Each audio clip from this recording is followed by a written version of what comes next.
দলের পক্ষ থেকে তারেক রহমানের পক্ষ থেকে আমার নেতৃবৃন্দের পক্ষ থেকে আপনাদের ধন্যবাদ জানাচ্ছি। চট্টগ্রাম মহানগরী বিএনপির আহ্বায়ক এরশাদ উল্লাহ বলেছেন, তাড়াতাড়ি নির্বাচন দিয়ে দেশের মানুষকে তাদের মালিকানা ফিরিয়ে দিতে হবে। নির্বাচন নিয়ে কোনো টালবাহানা দেশের মানুষ সহ্য করবে না। মানুষ যাকে যোগ্য মনে করবে তাকে ক্ষমতায় বসাবে। আপনারা যারা বিএনপিকে ভালোবাসেন, ধানের শীষকে ভালোবাসেন, বেগম খালেদা জিয়াকে ভালোবাসেন, শহীদ রাষ্ট্রপতি জিয়াকে ভালোবাসেন, তারাই কিন্তু আজকে ইজারা নেওয়ার জন্য আপনারা এসেছেন। গতকাল দুপুরে চাকতায় চালপট্টি মোড়ে বিএনপির ভারপ্রাপ্ত চেয়ারম্যান তারেক রহমানের নির্দেশে মায়ের দোয়া হোটেল অ্যান্ড রেস্টুরেন্টে মালিক আব্দুর রহমানের পক্ষ থেকে সেহরি ও ইফতার সামগ্রী বিতরণকালে প্রধান অতিথির বক্তব্যে তিনি এইসব কথা বলেন। তারেক সাহেবের নির্দেশে আজকের এই অনুষ্ঠান হচ্ছে।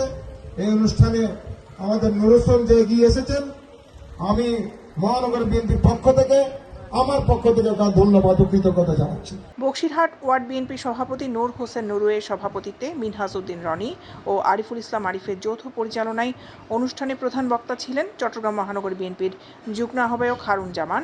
বিশেষ অতিথি ছিলেন যুগ্ম আহ্বায়ক শওকত আজম খাজা, আহ্বায়ক কমিটির সদস্য মঞ্জুর রহমান চৌধুরী, বিএনপি নেতা জাফর আহমেদ, ফরিদ উদ্দিন আহমেদ সাবেক, ইউনুস খান, মাওলানা মুজিব, রফিকুল ইসলাম, আব্দুস সাত্তার, নাসির উদ্দিন, ডাক্তার হারুন কাদের সহ অন্যান্য নেতৃবৃন্দ।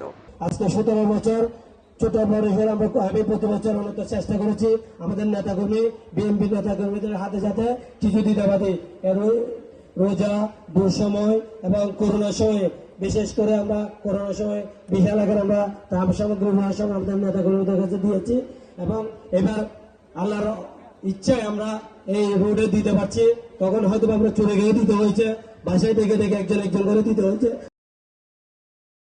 দৈনিক আজাদী নিউজ ডেস্ক।